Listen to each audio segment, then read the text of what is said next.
আসসালামু আলাইকুম বন্ধুগণ, তাজ ভিলেজ ফুডে আপনাদের সকলকে স্বাগত। আশা করি আপনারা সকলেই ভালো আছেন।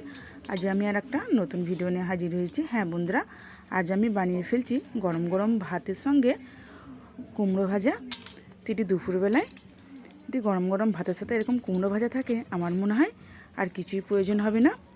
তো আমি কীভাবে বানিয়ে নিচ্ছি দেখে নিন। আমি এখানে একটা হাফ কেজি কুমড়ো নিয়েছি। কুমড়োটাকে ছাড়িয়ে পাতলা পাতলা করে, খুব পাতলা নয়, মাঝারি সাইজ করে কেটে নিয়েছি।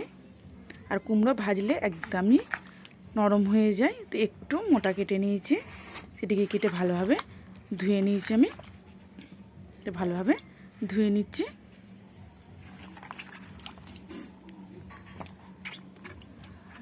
এটিকে ভালোভাবে ধুয়ে নিয়েছি।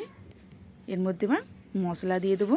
দিয়ে দিচ্ছি আমি নুন, আর দিয়ে দিলাম হলুদ গুঁড়ো, আর অল্প একটু লঙ্কার গুঁড়ো। যেহেতু মিষ্টি হয়, তো এর মধ্যে আমি দিয়ে দেবো কিছুটা চিনি। চিনিটা দেওয়ার কারণে ভাজবার পর কালারটা খুব সুন্দর আসে আর এর স্বাদও হয় অসাধারণ চিনিটা দেওয়ার কারণে। এই সব মশলাগুলো ভালোভাবে মাখিয়ে নেব, যাতে পুরোটা ভালোভাবে মেখে যায় মশলাগুলো কুমড়োর সঙ্গে। এটিকে ভালোভাবে মাখিয়ে নিচ্ছি।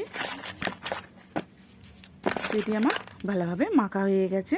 আমি গ্যাসে একটা কড়া বসিয়ে দিয়েছি আর দিয়ে দিচ্ছি তেল।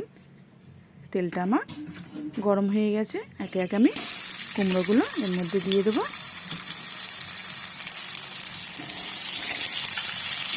হ্যাঁ বন্ধুরা, এরকমভাবে একবার হলো কুমড়োটা খেয়ে দেখবেন, খুবই সুন্দর হয়।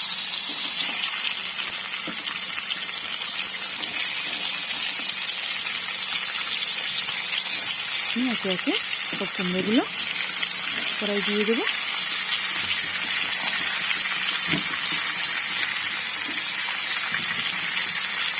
আমি কুমড়োগুলো দিয়ে দিলাম আর এটা ঢাকনা দিয়ে ভালোভাবে সেদ্ধ করে নেব।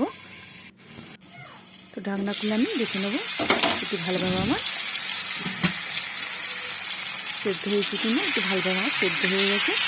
এটিকে উল্টে নেবো। দেখুন কালারটি কত সুন্দর চলে এসেছে। হ্যাঁ বন্ধুরা, ভিডিওটি যদি আমার ভালো লেগে থাকে, লাইক, কমেন্ট অ্যান্ড সাবস্ক্রাইব করে বেল আইকন প্রেস করে অল করতে ভুলবেন না। প্লিজ সাবস্ক্রাইব করে দেবেন আর বেশি করে শেয়ার করে দেবেন। দেখুন কালারটি কত সুন্দর চলে এসেছে।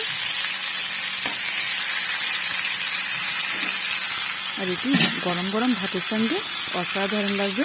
ব্যাস আমার রেডি হয়ে গেল কুমড়ো ভাজা।